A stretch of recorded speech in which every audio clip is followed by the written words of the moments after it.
Welcome back to this channel once again. I trust that you're doing well. This channel is about business entrepreneurship in Uganda. If you are a returning subscriber, thank you for coming back again. If you're a new person, please consider subscribing at the very end. This time around, I'm here with a friend of mine called David Okwi. David is the CEO of Odukar Store in Uganda. It's such an amazing platform where you'll find any sort of electronics that you really need in Uganda, especially those tiny gadgets that we need for our mobile phones, for our laptops, basically indoor entertainment. David will obviously explain more about Odukar and what it's about. David, you're welcome. Could you kindly tell us about Odukar briefly? Yeah, sure. Odukar Store is an electronic shop that you can use to, just shop any quality electronics around Kampala. So you can find headphones, wireless speakers, you can find hard drives, you can find phone accessories, computer accessories, and so forth. So yeah, it's really a great platform that you can go in there and just conveniently buy the best quality products in Kampala. Awesome. I've landed on Odukar Store a couple of times, and it's really a very fluid store in terms of experience when you're browsing through the platform itself. Could you kindly share with us how did you get through with the site development? Did you actually do this from scratch, or you used one of these plug and play themes that we have on WordPress and these other platforms like Wix? Certainly we didn't build it entirely from scratch. There are a number of e-commerce platforms out there that you can use to build an electronic store. So for us, we used a WordPress plugin called WooCommerce, which allows you to customize your store the way that you think it should be. So that's what we used, and then we definitely had to customize the branding and the ordering flow to suit what really works for our environment here in Uganda. Awesome. So should I assume that, do you have a mobile app for it, or we're still using the website itself? It's mobile friendly? We don't have an app yet. It's really just a website, and it's mobile friendly. You can just type in odukar.com on the mobile phone and you're able to access it really well. It works really well on mobile. Yeah. Maybe if we could go back to the very beginning, could you kindly share with us how you came up with the concept of Odukar? What were you thinking to start Odukar? Because we already have online platforms here like Jumia. We used to have, is it Kilimall, that I think, I don't know whether they left Uganda, they left the Ugandan space. What were you thinking about? What did you want to achieve when you started Odukar Store? So my primary objective is to make tech more accessible to the Ugandan market. I know that there were already online stores where you can get electronic accessories and so forth, but I have a background in, first of all, writing and blogging about consumer tech, and so bringing this knowledge to an electronic store takes it really a notch higher. It's a bit like an experienced DJ selecting songs for you on a radio station for you to listen. Okay, excellent. So could you probably highlight what you think your value proposition is? What is different? What makes you really different from other platforms that we have in Uganda? Well, we care about the products that we source on the platform. So we usually test some of them. We use most of them actually. And so we are confident that these are the best products that the customer is going to like. So that is one thing that we are very sure of. And that is contrary to what most platforms out there are for. They are really just sourcing any kind of product out there, and now it's really up to you, the consumer, to decide and to know whether this is something that will work for you or not. Now for us, we take that out of the equation and say, hey, this is something we've tested, we've tried it out, and I think it's awesome, you should buy it. Okay. Could you do you mind taking us through the product testing and approval process? Because there's so many products that flood on the market, and we know that they are counterfeit products. I don't know, it might be a trade secret for you that you might not want to talk about your actual process of sourcing for these items, but probably you could throw a bit of light. What do you do exactly to ensure that what you have is what will keep your brand shining? First, we start off with mostly name products, name brand products out there that are recognizable and that people already trust. The likes of Google or Roku or Sony or JBL or Anker or Xiaomi. So we know people already know these brands, they trust them.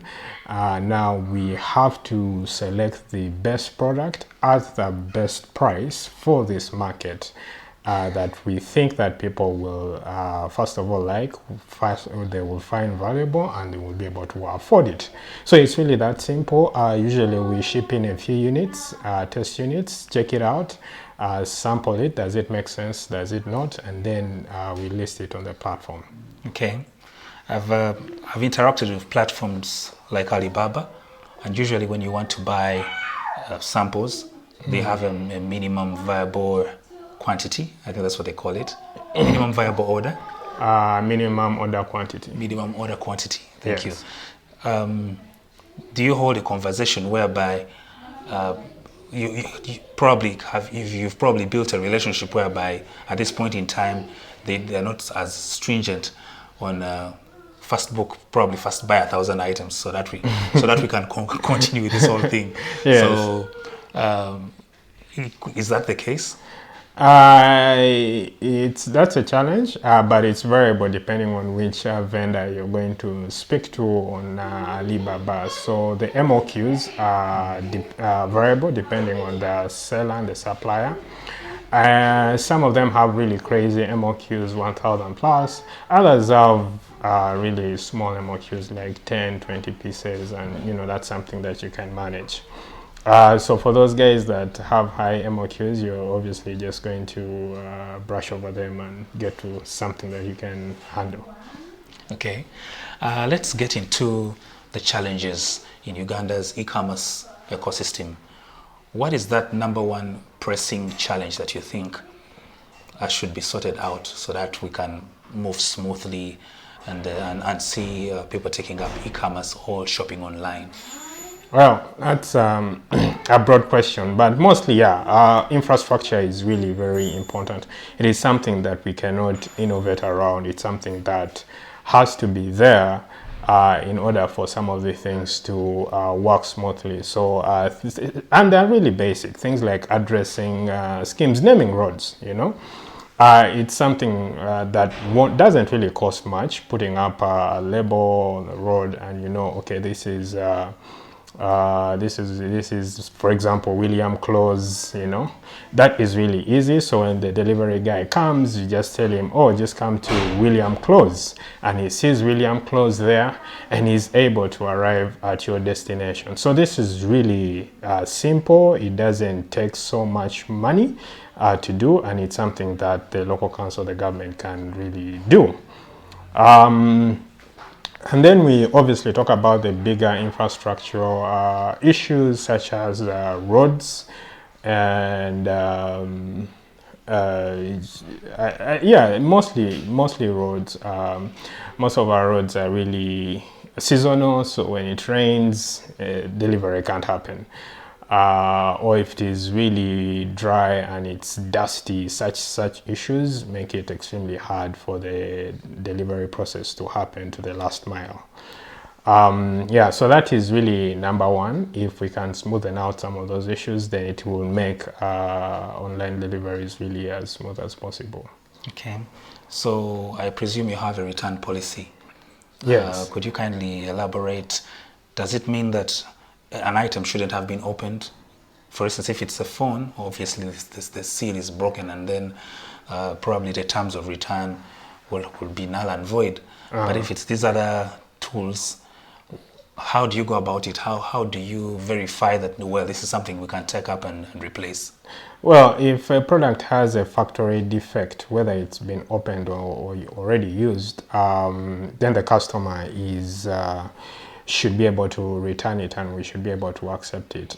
We can tell if that product, it's usually it's obvious, so you can see there is a defect on the product right away, and it's not the customer's problem, right? So you can tell that, and then the customer should be able to return that product at no cost.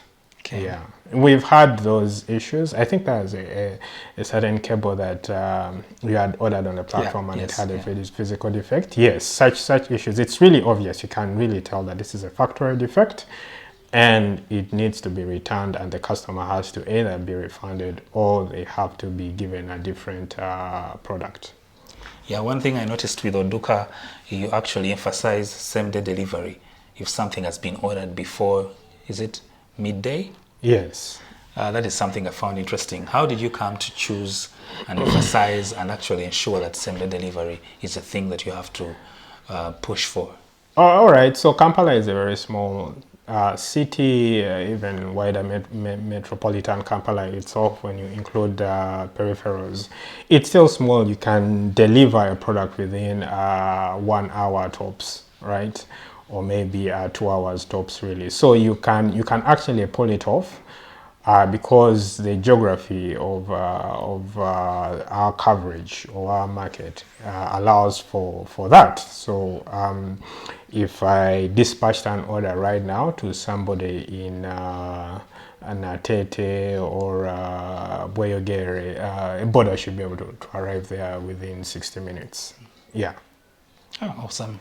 About modes of payment, I know it's cash on delivery. Yes. Do you think Ugandans are ready to adopt other payment platforms, say like cryptocurrencies? Yeah. What is your take on things like cryptocurrency? Crypto is really a long shot, to be honest, at this point in time. But cash is king, and cash is fast, cash is anonymous, cash is right there. It's cheap as well. There are no charges. There's really nothing. So cash is still very, very predominant and probably one of the most preferred ways of payment. But also we've seen a lot of customers opt to go for mobile money, and in this case, mobile money on delivery.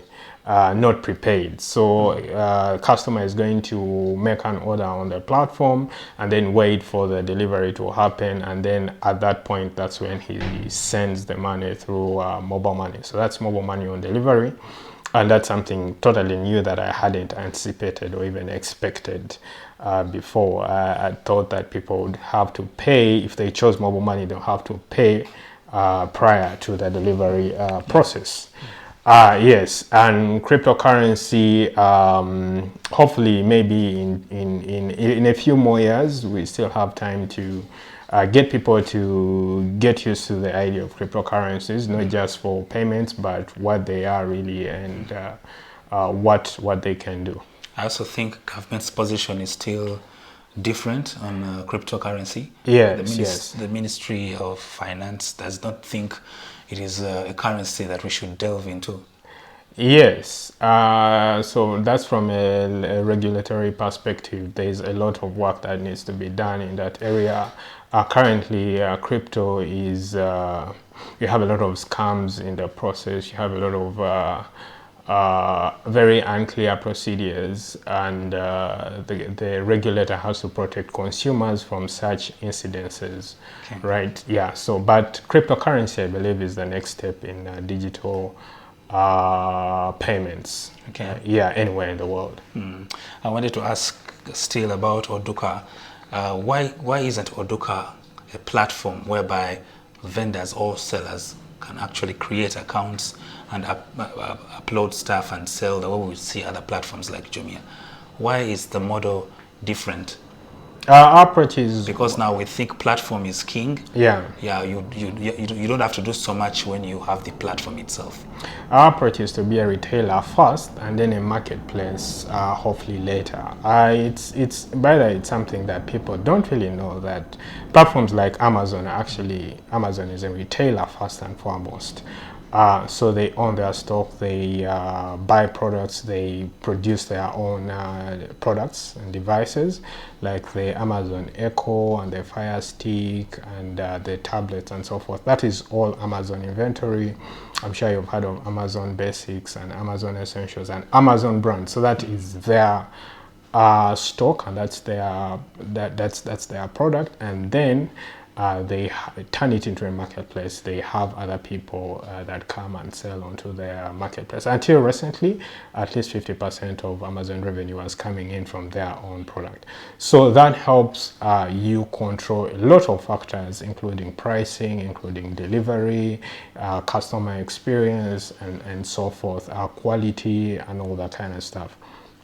So if you can do that, be first and foremost a retailer and have a huge customer base, control customer satisfaction and experience, then you can roll it out to other people to sell on the platform and follow the same standards.